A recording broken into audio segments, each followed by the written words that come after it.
இன்னைக்கு நாம பார்க்கக்கூடிய சிறப்பு பதிவு தமிழ் புத்தாண்டு பலன்கள்.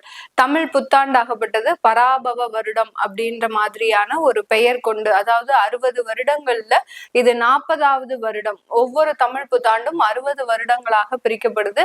இது 40வது வருடமாக இந்த பராபவ வருடம் தொடங்குகிறது. இது 14ஆம் தேதி ஏப்ரல் மாதம் தொடங்குகிறது. இந்த பராபவ வருடத்துல என்னென்ன மாதிரியான மாற்றங்கள் உலக அளவில அடுத்து பாத்தீங்கன்னா உங்களுடைய வாழ்க்கை முறையில என்னென்ன மாதிரி நடக்க போகுது அப்படின்றதுதான் இந்த பதிவுல நம்ம தெளிவா பார்க்க போறோம். இந்த பராபவ வருடம், பராபவம் அப்படின்னா என்ன அப்படின்னு பார்க்கும்போது ஒரு சுழற்சி முறை அப்படின்றது இந்த பொருளை கொடுக்கும். அதுல ஜோதிட ரீதியாக புகழின் உச்சியில இருக்கக்கூடிய நிறைய அன்பர்களுக்கு சில ஏமாற்றங்களையும் சில தோல்விகளையும் கொடுக்கக்கூடிய ஒரு பொருளாக தான் நம்ம ஜோதிட ரீதியாக கணிக்கிறோம். அதனால எல்லாருக்குமே என்னென்ன மாற்றங்கள் வருது அப்படின்றத இந்த பதிவை நீங்க கடைசி வரைக்கும் ஸ்கிப் பண்ணாம பாருங்க. இந்த சேனல்ல முதன்முறையா பாக்குறீங்க அப்படின்னா சப்ஸ்கிரைப் பண்ணிக்கோங்க, பெல் பட்டன்ல ஆல் ஆப்ஷன் சூஸ் பண்ணிக்கோங்க. சிம்மராசி அன்பர்கள் எப்போதுமே நிறைய ஒரு மன வலிமை உடையவர்கள், தன்னம்பிக்கை. அதையும் தாண்டி அந்த தன்னம்பிக்கையெல்லாம் இருந்தா கூட சில இடத்துல இவர்களுக்கு பெரிய அளவுக்கு அது சப்போர்ட் பண்ணாது. இருந்தாலும் அந்த மன வலிமை அப்படின்றது, இதையும் கடந்து செல்வோம் அப்படின்ற மாதிரியான சில இடத்துல ஒரு அபரிமிதமான ஒரு நம்பிக்கை, ஒரு அசாத்தியமான ஒரு நம்பிக்கை இவர்களை மிகப்பெரிய ஒரு பிரச்சனைகள் இருந்து காப்பாற்றக்கூடிய ஒரு அமைப்பு அப்படின்றது இந்த சிம்மராசி என்பர்களுக்கு இருக்கு. என்ன சிம்மராசி என்பவர்கள் மன வலிமையோட இருந்தாலும் இந்த கேது பகவான் கடந்த 1.5 வருடங்களாக இவர்களினுடைய ராசியின் மீது பயணிக்கிறதுனால என்ன முடிவு எடுத்தாலும் கடைசி நேரத்துல சொதப்பிடுது மேடம். அதே சமயத்துல கை கெட்டினது வாய் கெட்டாத கதையாக பெரிய அளவுக்கு ப்ராஜெக்ட்ஸ் எல்லாம் வந்து அது எல்லாமே எங்களுக்கு கேன்சல் ஆகக்கூடிய ஒரு அமைப்புகள்லாம் இருந்திருக்கு. இந்த மாதிரியாக அந்த கேது பகவான் கிடைக்க வேண்டிய நேரத்துல சில விஷயங்களை கிடைக்க விடாமல் தடை செய்யக்கூடியவர். கேதுவனுடைய வேலையே பாத்தீங்கன்னா ஒரு தேருக்கு எப்படி முட்டுக்கால் வச்சுக்கிட்டே இருப்பாங்களோ அதே மாதிரிதான் இந்த கேது பகவான் ஒவ்வொரு ஸ்டெப்லையும் அப்படியே ஒரு முட்டுக்கட்டை போட்டுட்டே வருவார். அந்த முட்டுக்கட்டை பாத்தீங்கன்னா நம்மளால அந்த விஷயத்துல இருந்து தாண்ட முடியாத அளவுக்கு, இப்ப தேருக்கு முட்டுக்கட்டை போடும் போது எப்படியாவது அந்த தேரை நகர்த்தணும்ன்ற 1000 பேர் 10,000 பேர் அதை நகர்த்துறதுக்கு முயற்சி செய்வாங்க.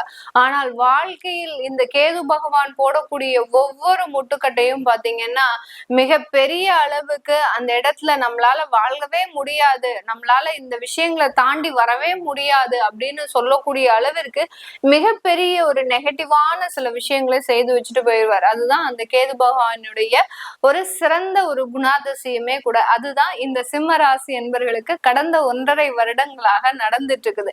என்ன விஷயங்கள் எடுத்தாலும் அதுல ஒரு தடை, தாமதம், பண வரவுகள்ல மிகப்பெரிய ஒரு நெருக்கடிகள். அடுத்து யார்கிட்ட எல்லாம் நீங்க கடன் வாங்க கூடாது அப்படின்னு நினைச்சீங்களோ அவங்க கிட்ட எல்லாம் கடன் வாங்கக்கூடிய ஒரு சிச்சுவேஷன், அந்த கடன்னால அவமானங்கள், அவஸ்தைகள், இப்படி எல்லாம் பல மடங்காக நம்ம சொல்லிக்கிட்டே போலாம். ஒவ்வொரு நிமிஷமும் ஒவ்வொரு நாளும் ஒவ்வொரு மணித்துளியும் அதிகப்படியான தடைகளை தாண்டி வந்து கொண்டு இருப்பவர்கள் நம்ம சிம்மராசி என்பர்கள். இப்போ இவர்களுக்கு தமிழ் புத்தாண்டு எப்படி இருக்க போகுது? தமிழ் புத்தாண்டுல இவர்களுக்கு மிகப்பெரிய ஒரு ரிலீஃப் தான். ஏன்னா உங்களுடைய அந்த கேது பகவான் அந்த டிசம்பர் மாதம் அப்படின்னு சொல்லக்கூடிய கார்த்திகை மாதத்துல இருந்து உங்களுக்கு மிகப்பெரிய ஒரு ரிலீஃப இந்த கேது பகவான் கொடுத்துட போறாரு. ஏன்னா உங்களுடைய ராசிக்கு 12ஆம் இடத்துலதான் கேது பகவான் போக போறாரு. அதனால ஏன்னா முற்றும் துறந்த ஞானியாக இப்பதான் நீங்க வாழ்ந்துட்டு இருக்கிறீங்க. எந்த விதமான ஆசாபாசங்களுக்கும் உங்களுடைய மனம் இடம் கொடுக்காமல் உங்களுடைய தேவைகளை மட்டுமே நீங்க நோக்கி பயணிச்சிட்டு இருக்கிறீங்க. அது இன்னமும் தொடரக்கூடிய ஒரு அமைப்பாக தான் இருக்க போகுது. 12ஆம் இடத்துல கேது பகவான் வந்தாச்சு அப்படின்னாலே உங்களுக்கு இருக்கக்கூடிய பிரச்சனைகள் எல்லாமே நிவர்த்தி ஆகக்கூடிய ஒரு நேரமாக இருக்கும். முதல்ல நம்ம செய்ய வேண்டிய ஒரு நிவர்த்தி அப்படின்னு பாத்தீங்கன்னா கடன் பிரச்சனைகளுக்கு தான் நிவர்த்தியை அந்த கேது பகவான் கொடுக்க போறாரு.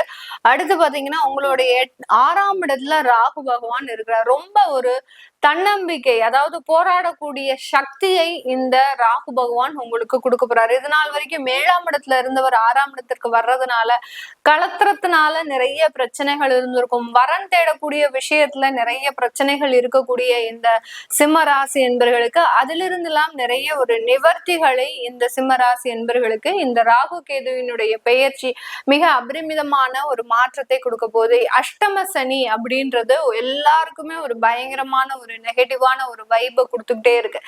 ஏன் அந்த அஷ்டம சனி இந்த மாதிரியான பிரச்சனைகளை கொடுக்கு? சனின்றது கர்மகாரகன், தொழில்காரகன், அடுத்து பாத்தீங்கன்னா நேர்மை, அதாவது நீதி, நியாயம், தர்மம், இதுக்கு எல்லாத்துக்கும் சொந்தக்காரர்.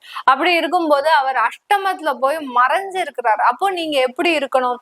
என்ன வேலை இருக்கோ அதை மாத்திரம் செய்யணும். இந்த சிம்மராசி என்பர்கள் பொறுப்புணர்ச்சி ரொம்ப ஜாஸ்தி, அதே மாதிரி பஞ்சுவாலிட்டியும் ரொம்ப ஜாஸ்தி. இந்த பொறுப்புணர்ச்சி, பஞ்சுவாலிட்டி இது எல்லாத்தையும் ஒரு வருடத்திற்கு நீங்க கொஞ்சம் ஒதுக்கி வச்சுட்டீங்க அப்படின்னா உங்களுக்கு உண்டான சில சுமைகள் குறைவதற்குண்டான ஒரு நேரம். ஏன்னா இந்த காலகட்டம் அஷ்டமத்துல சனி இருக்கும்போது நீங்க என்ன உழைச்சாலும் உங்களுக்கு நல்ல பேரு கிடைக்க போறது இல்லை. அதே மாதிரி உழைக்காம இருந்தாலும் ஒரு கெட்ட பேரும் கிடைக்க போறது இல்லை. அதனால உங்களுக்கு என்னதான் நீங்க நல்ல உழைச்சாலும் அங்க கெட்ட பேர் கிடைக்கிறதுக்கு நீங்க என்ன டைமிங்கோ, காலையில 9 o'clock போறீங்களா, சாயங்காலம் 5 மணி 6 மணி டியூட்டி டைமிங் முடியுதா, கரெக்டா ஏறி வந்துகிட்டே இருங்க.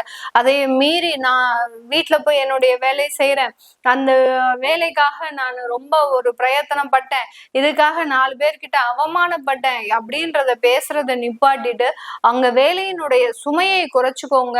அதிகப்படியான ஒரு நன்மைகள் இந்த சிம்மராசி என்பவர்களுக்கு கிடைக்கக்கூடிய ஒரு தருணமாக இருக்க போகுது. அதே மாதிரி தொழிலாளர்களை நம்பி தொழில இருக்கக்கூடியவர்கள், பெரிய பெரிய கம்பெனி வச்சு நடத்திட்டு இருக்கிறவங்க, ஒரு 25 தொழிலாளர்கள் 10 தொழிலாளர்களை வச்சு நடத்திட்டு இருக்கிறவங்க, அந்த தொழிலாளர்கள்னால ஏமாற்றம் அப்படின்றது கண்டிப்பாக இருக்கும். அதனால அவர்களுக்கு கொடுக்க வேண்டிய சில சலுகைகளை நீங்க இந்த இடத்துல காமிச்சுக்கிட்டே இருக்கணும். எப்படி நம்ம கோயிலுக்கு போனா தான தர்மங்கள் கொடுக்குறோமோ, எப்படி அன்னதானம் கொடுக்குறோமோ, எப்படி ஏழை எளியவர்களுக்கு சில தானங்கள் பண்றோமோ, அதே மாதிரி தொழில்ல இருக்கிறவங்க நீங்க இந்த கோயிலுக்கு போய் செய்யணும்னு அவசியமே கிடையாது. உங்ககிட்ட இருக்கக்கூடிய தொழிலாளர்களுக்கு சில சலுகைகளை செஞ்சுக்கிட்டே வாங்க. இந்த அஷ்டம சனி பெரிய அளவுக்கு உங்களுக்கு நிவர்த்தியை தரக்கூடிய ஒரு அஷ்டம சனியாக தான் இருக்கும். ஏன்னா சனின்றது மறைஞ்சு போயாச்சு அப்படின்ற போது அதனுடைய வேலையை வேற மாதிரியாக, அதாவது வக்ரமாக செய்ய ஆரம்பிச்சிடும். அவர் ஏற்கனவே அந்த ஜூலை மாதத்துல இருந்து வக்ரம் அடைகிறாரு. அது ஒரு பக்கம் இருந்தாலும் நீங்க ஜென்ரலா அவர் 8ஆம் இடத்துல இருந்து செயல்படுறாரு அப்படின்னாலே உங்களுக்கு தேவையில்லாத அந்த வேலை ரீதியான ஒரு சில குடைச்சல்கள், மன உளைச்சல்கள் இது எல்லாமே வரக்கூடிய ஒரு தருணமாக இருக்க போகுது. அதனால இதுல இந்த பாட்டுல நீங்க இந்த மாதிரியான சில நிவர்த்திகளை பெற்றணும். அடுத்து பாத்தீங்கன்னா அந்த குரு பகவான் உங்களுடைய ராசிக்கு அந்த டிசம்பர் மாதத்துக்கு மேல வராரு, நவம்பர் மாதத்துக்கு மேல வராரு. அடுத்து அந்த ஏற்கனவே பாத்தீங்கன்னா வருடம் ஆரம்பிச்ச உடனே அந்த குரு பகவான் உங்களுடைய 11, 12ஆம் இடத்துல இருக்க போறாரு. அதனால இந்த சிம்ம ராசி என்பர்களுக்கு மறைமுகமான வருமானங்கள் அப்படின்றது கண்டிப்பாக வரும். சில பேருக்கு லாட்ரி போன்ற யோகங்கள்லாம் கண்டிப்பாக கிடைக்கும். லாட்ரி யோகங்கள்லாம் பாத்தீங்கன்னா நிறைய பேருக்கு அவங்களும் ட்ரை பண்ணிக்கிட்டே இருப்பாங்க. சில பேர் மலேசியா, சிங்கப்பூர் இந்த மாதிரியான கண்ட்ரீஸ்ல இருக்கிறாங்க அப்படின்னா கண்டிப்பாக அதற்குண்டான ஒரு சில முயற்சிகளை செஞ்சுட்டே இருப்பாங்க. கையில இருந்து ஜோப்ல இருந்து காசு போனாலும் பரவாயில்ல, எப்படியாவது எனக்கு ஒரு லாட்ரி அடிச்சிடாதா அப்படின்ற மாதிரியான சில நம்பிக்கையோட செஞ்சுட்டு இருக்கிறாங்க. அவர்களுக்கு எல்லாருக்குமே இந்த காலகட்டம் ரொம்ப அற்புதமான காலகட்டம். அந்த மாதிரியான திடீர் ராஜயோகங்கள்லாம், அதாவது அந்த குரு பகவான் 12ஆம் இடத்துல வரும்போது அந்த புதையல் போன்ற சில விஷயங்கள்லாம், புதையல்னா என்ன, உங்களுக்கு கிடைக்காத சில விஷயங்கள் கிடைக்கக்கூடிய ஒரு நேரம். நம்ம புதையல் அப்படின்னு சொல்லியாச்சுனாலே எங்கேயாவது போய் எங்களுக்கு தங்கம் கிடைக்குமா, நகை கிடைக்குமா, அடுத்து பாத்தீங்கன்னா காசு கிடைக்குமா, கோடி கோடியா கொட்டுமா அப்படின்ற மாதிரியான சில கேள்விகள்லாம் கமெண்ட் பாக்ஸ்ல வரும். புதையல் அப்படின்னாலே உங்களுக்கு கிடைக்காத சில விஷயங்கள் கிடைக்கும் போது கண்டிப்பாக அதன் மூலமாக நல்ல ஒரு மாற்றங்கள் உங்களுக்கு கிடைக்கக்கூடிய ஒரு ஆண்டாக தான் இந்த சிம்ம ராசி என்பவர்களுக்கு இருக்க போது. வெளியூர் வெளிநாட்டுல இருக்கிறவங்களுக்கு நிறைய ஒரு சேஞ்சஸும் பொருளாதார வளர்ச்சியும் கிடைக்கிறதுக்கு உண்டான ஒரு நேரமாக தான் இருக்கும். இது எல்லாமே நம்ம கோச்சார நிலவரப்படி பலன்களை கணிச்சு சொல்லியிருக்கிறோம். உங்களுடைய சுய ஜாதக தசாபுத்தி பலன்களை பார்க்கணும் விருப்பப்படுறவங்க கீழே இருக்கிற நம்பருக்கு வாட்ஸ்அப்ல அப்பாயின்மெண்ட் வாங்கிக்கிட்டு நீங்க கன்சல்ட் பண்ணிக்கலாம். உங்களுடைய குழந்தைகளுக்கு ஜாதகம் எழுதணும், நியூமராலஜி படி பெயர் வைக்கணும்னு நினைக்கிறவங்களும் கீழே இருக்கிற நம்பருக்கு வாட்ஸ்அப்ல நீங்க மெசேஜ் அனுப்புங்க. அதற்குண்டான விவரங்கள் தெரிய வரும். உங்களிடமிருந்து விடைபெறுவது உங்கள் ஆஸ்ட்ரோ பூர்ணா. நன்றி, வணக்கம்.